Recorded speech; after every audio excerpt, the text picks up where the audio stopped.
Spring break time in the Bay Area usually means packed parks and busy beaches. Local school districts offer a little bit of relief by staggering the dates. Pasco, Polk, and Citrus counties just had theirs last week. Pinellas is out next week, and Hillsborough County kids are out next month.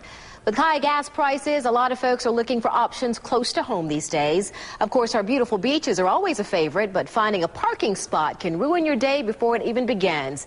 And if you're lucky enough to find a spot, you might not be as lucky trying to find a vacant patch of sand to catch some rays. The amusement parks aren't much better. Sure, it's great that we live so close to Busch Gardens and Disney, but they're known to break records for attendance this time of year. So if you don't mind the crowds and your options are wide open, but if you do, well, that requires a little bit of creativity. Okay, and now it's time to get creative. Angela Ardolino, the publisher of Tampa Bay Parenting Magazine, is here to give us some tips. Now, for the parents whose kids say, absolutely, I have to go to the parks, I have to go to the museum, I have to go to the zoo, but they don't want to do it and spend a whole lot of money or wait in lines, what's your best advice for them? Well, we have lots of choices. So you don't have to go to Busch Gardens every time. You can actually go to their water park also, which has just opened, which will probably be crowded. But a lot of the museums and parks offer a family membership or a membership that lasts all year round for the same price as a ticket for that one day.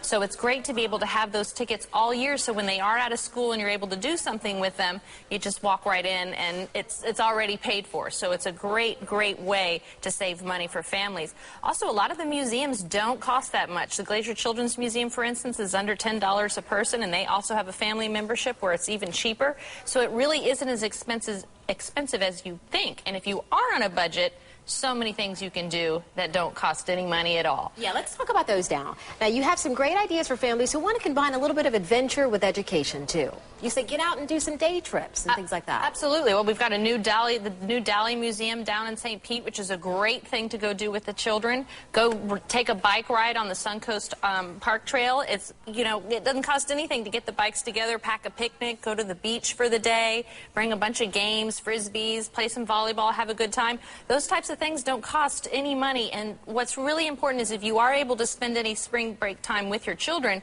they just want to be with you. I was going to ask you, so for a lot of folks who say they don't want to spend the money on, an event or gas, for that matter, do you have to plan an outing, or do you think the kids just enjoy the time with their parents? Stay at home. Why not plant a garden? You've always wanted to do something. If you've got the time to spend it, plant a garden together and let them go to a garden store and pick out the seeds and the plants and plant them together and make the little area where you're going to plant them and spend some quality time. It doesn't always have to mean we have to go do something.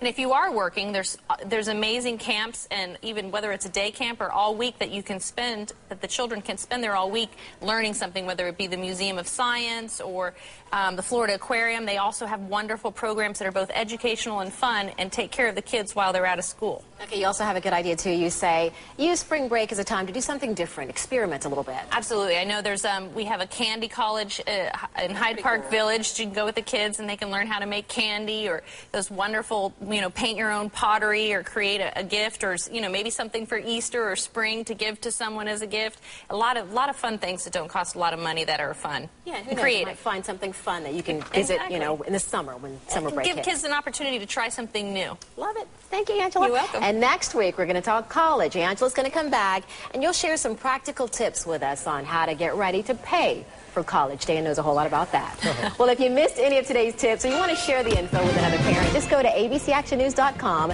You can also check out Angela's website, Tampa Bay Parenting website. That's tvparenting.com.